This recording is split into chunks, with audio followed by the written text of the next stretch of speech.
Tapi di sini yang pernah main RP. Karena kiriman cerita kali ini tuh dia ngeceritain dia pernah main RP dan dia ketemu sama orang yang obsesi sama dia sampai ke kehidupan nyata. Kembali lagi di cerita kalian. Kali ini gue dapet DM, kita sebut saja namanya Ica. Jadi si Ica ini cerita awal tahun 2021 di kelas 8 SMP dia ini main RP, role player. Jadi dia tuh bikin akun di Telegram dengan menggunakan identitas idolnya. Nah di situ dia tuh pilih idol yang transgender. Siapa Lucita Luna? Bukan, maksudnya transgender tuh adalah beda sama gender di kehidupan nyatanya. Jadi dia pilih gender cowok, sedangkan dia kan perempuan. Di situ dia tuh temenan sama banyak banget RP lainnya sampai ada satu cewek yang lumayan deket nih sama si Ica ini. Sering chat-chatan tiap hari, bahkan kayak si ceweknya ini udah menceritakan kehidupan sehari-harinya juga. Cerita-cerita hal random gitu lah. Kita sebut saja cewek ini namanya Aisyah ya. Jadi si Aisyah ini tiba-tiba setelah 3 bulan chatan sama si Ica, dia confess.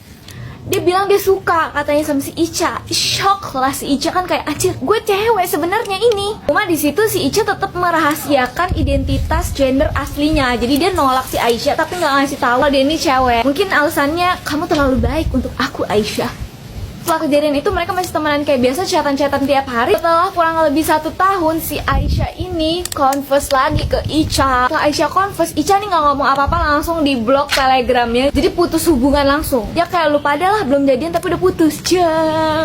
Apakah sudah selesai? Oh belum. Selang beberapa hari dari si Ica ngeblok semua sosmednya Aisyah, tiba-tiba Aisyah ini nge-DM second account IG-nya si Ica, yang dimana semua orang ini nggak tahu, apalagi teman-teman RP-nya ini pada nggak tahu second account-nya. Awalnya Ica nggak mau buka DM itu, tapi sampai dimana si Aisyah ini ngirim DM kalau lo nggak buka blog gue bakalan bunuh diri. Apa nggak ketar-ketir tuh si Ica? Ya udah akhirnya karena dia takut bikin anak orang. Jadi akhirnya dia buka blognya dan dia minta maaf karena udah ngeblok tiba-tiba. Sebulan setelah kejadian itu, Ica ini bener-bener di fase yang gak nyaman banget. Karena lu tahu tuh si Aisyah tiba-tiba tahu alamat dia, tahu emak bapaknya dia siapa, bahkan tahu nama-nama temen deketnya si Ica tanpa si Ica kasih tahu. Intel si Aisyah ini kalah itu Bin sama lu Aisyah. Sampai puncaknya ini si Aisyah ketahuan nantau si Ica dari kamera handphonenya Ica. Wah, hacker apa bagaimana nih si Aisyah? Si Ica ini akhirnya ngaku bahwa dia ini cewek ke Aisyah. Tapi lu tahu Aisyah bilang apa? Gue gak peduli, gue udah suka sama lu.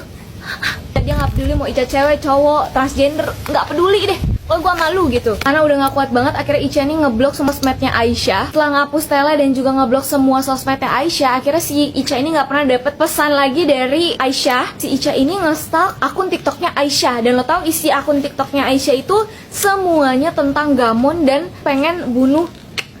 Jadi kayak dia tuh gamon sampai pengen mengakhiri hidupnya. Kalau kalian pernah main, kalian pernah mengalami hal itu juga, ketemu orang freak di dunia RP? Kalau ada, komen di bawah.